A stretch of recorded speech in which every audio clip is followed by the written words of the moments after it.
So we've just bought this 48-inch OLED Sony Bravia television.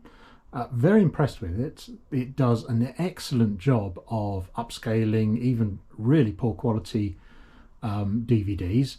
The processor on it really sort of brings out and sharpens up parts of the image that you don't expect to be particularly good on such low definition input. And the density of the blacks, as you would expect from an OLED, is really good, especially science fiction, where you expect the background to actually be black, not a dark grey like a normal LED television, is very impressive. But the one thing that did throw me when I got this is, as you can see here, is why does this look so dark? Now, I did turn off a few things in the settings menus. I turned off the sort of adaptive lighting, or whatever it's called, where it senses the background light in the room and then darkens the picture, because I found that annoying.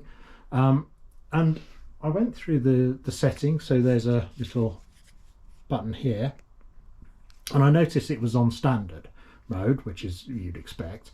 There's a vivid mode, which you definitely don't want. That looks horrible. There's a cinema, which is a bit muted. And there's a custom.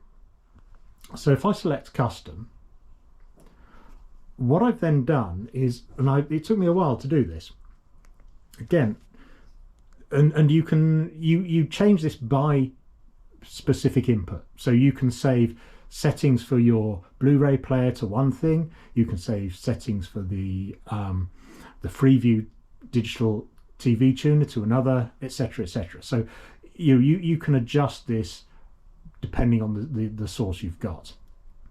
So if I go to settings, in fact, actually, there's a shortcut here, which is picture settings, and scroll through all of this stuff until there's my light sensor turned off.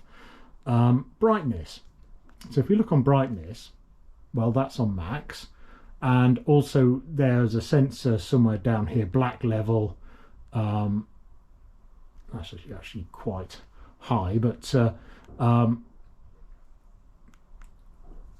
the one that was problematic was this gamma setting, and this was on -2.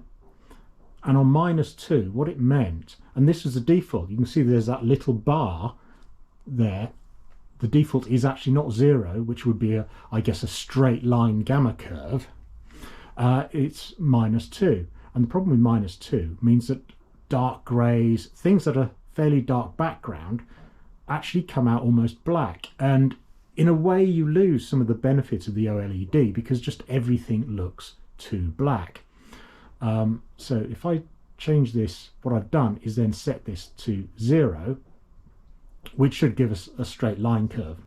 The problem we were getting was, especially when you're watching a movie, for example, and the background's quite dark, or it's filmed at night, you were just losing a lot of the detail. Everything was ending up just black. Now, I guess they do that because it looks a bit more impressive. The contrast seems to be higher when you do that, but it's not so natural. And as I say, you then struggle to see sort of natural skin tones are okay, but you tend to find that the darker areas are just too blacked out. So anyway, that's a small change. Set it how you like, but it's the gamma setting, and if you know photography, you'll know what that does, and you might be used to adjusting it when adjusting digital photos. Okay, so, well, adjust it where you want, but you know where to find it now. All right, cheers everyone, bye.